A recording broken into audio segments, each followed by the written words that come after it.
दोस्तों, भारत और पाकिस्तान को लेकर इस समय काफी सारी खबरें निकलकर सामने आ रही है। एक और चेन्नई से कोलंबो जाने वाली फ्लाइट को कोलंबो एयरपोर्ट पर रोक दिया गया और वहां पर भारत की तरफ से सर्च ऑपरेशन चलाया गया है। दरअसल भारत को ये टिप मिली है कि 6 आतंकी जिनके तार पहलगाम अटैक से जुड़े हो सकते हैं, वे चेन्नई से कोलंबो वाली फ्लाइट में बैठ के गए और इसी के बाद भारत की तरफ से श्रीलंका की गवर्नमेंट से बात की गई और तुरंत भारत की फोर्सेस को वहां पर भेजकर एक सर्च ऑपरेशन चलाया जा रहा है।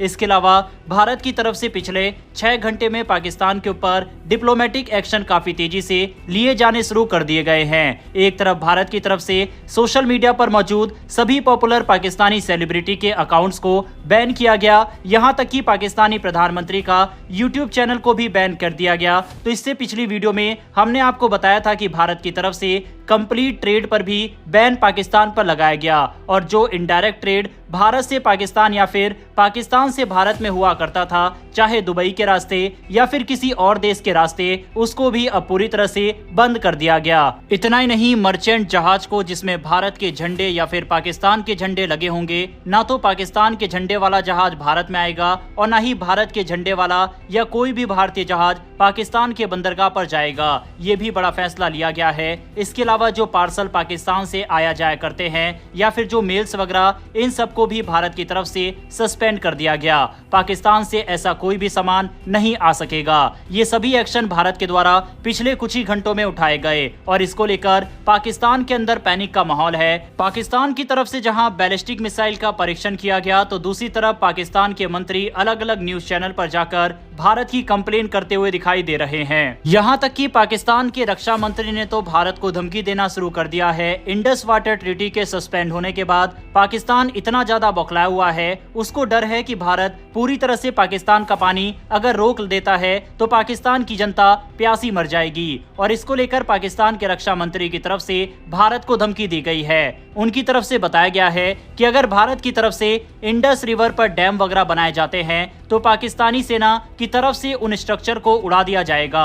ये धमकी पाकिस्तान के रक्षा मंत्री की तरफ से दी गई। इन सभी खबरों की बकायदा आप स्क्रीनशॉट अपनी स्क्रीन पर देख सकते हैं। भारत पाकिस्तान को लेकर काफी सारे भारत के अंदर भी न्यूज चैनल फेक खबरें और मिस इन्फॉर्मेशन फैला रहे हैं, इसीलिए सही इन्फॉर्मेशन का आप तक पहुंचना बेहद जरूरी है।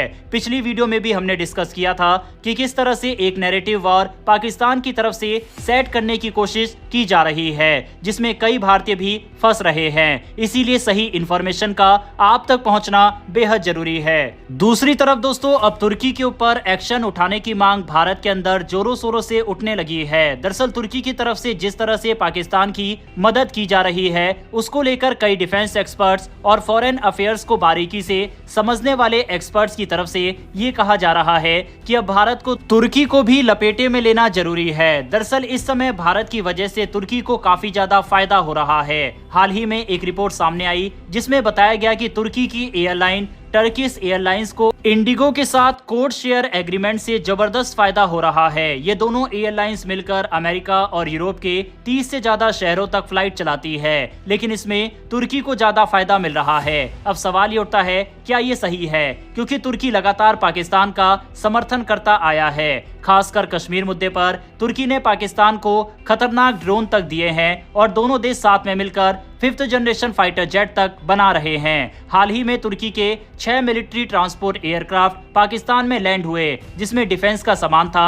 हालांकि इस खबर को तुर्की ने तो डिनाई किया है और कहा कि हमारी तरफ से मिलिट्री के इक्विपमेंट्स पाकिस्तान को नहीं दिए गए हैं, लेकिन तुर्की की बातों पर भरोसा नहीं किया जा सकता। यह सब तब हो रहा है जब जम्मू कश्मीर के पहलगाम में 28 लोगों की जान एक आतंकी हमले में गई और हम जानते हैं कि इस हमले के पीछे पाकिस्तान से जुड़े आतंकी ग्रुप थे। तो जब तुर्की पाकिस्तान की इतनी मदद कर रहा है, तब भारत क्यों उसके साथ व्यापार और फ्लाइट संबंध बनाए हुए हैं? ऑब्जर्वर रिसर्च फाउंडेशन के सीनियर फेलो सुशांत सरीन ने तो साफ कहा है कि भारत एक गंभीर देश नहीं है। हम सांपों को दूध पिलाते हैं और फिर हैरान होते हैं जब वो हमको डसते हैं। इतना ही नहीं, नवम कैपिटल के मैनेजिंग डायरेक्टर राजीव मंत्री ने भी इस तरह का सवाल उठाया। उन्होंने कहा कि तुर्की ने साफ कहा था कि उनके बैरक्टर कंपनी के हथियारबंद ड्रोन वो पाकिस्तान को बेचेंगे, इंडिया को नहीं। फिर भी भारत ने ऑपरेशन दोस्त चलाया जब तुर्की में भूकंप आया। इतना ही नहीं, इंडियन एयरलाइंस को तुर्की एयरलाइंस से साझेदारी करने की इजाजत भी दी गई। तो क्या हमारी सरकार को अब इस नीति में फिर से विचार नहीं करना चाहिए? वरिष्ठ पत्रकार विक्रम चंद्रा ने भी सवाल उठाया, जब तुर्की पाकिस्तान का लगातार समर्थन करता है तो फिर भारत यूरोप जाने के लिए इस्तांबुल को ट्रांजिट हब क्यों बनाते हैं? क्यों नहीं हम ग्रीस जैसे तुर्की विरोधी देशों से रिश्ते बनाते? पूर्व विदेश सचिव कवल सिब्बल ने तो यहाँ तक कह दिया कि हमें तुर्की से आने जाने वाली फ्लाइट्स को फिलहाल के लिए बंद कर देना चाहिए। बहरहाल दोस्तों, आप क्या सोचते हैं? क्या हमें तुर्की के साथ व्यापारिक और ट्रैवल संबंधों पर रोक लगानी चाहिए या फिर हमें कूटनीतिक स्तर पर शांत रहकर अपने हितों को देखना चाहिए? आपकी इस पर क्या राय है? कमेंट बॉक्स में लिखकर बताइएगा। बहरहाल इस वीडियो में इतना ही। हमें सपोर्ट करने के लिए आप नीचे दिए गए सब्सक्राइब बटन को प्रेस कर बेल आइकन को दबा सकते हैं, जिससे हमारी डेली वीडियो आप तक सबसे पहले पहुंच सके। फिर मिलेंगे ऐसी एक नई वीडियो के साथ। धन्यवाद। जय हिंद, जय भारत।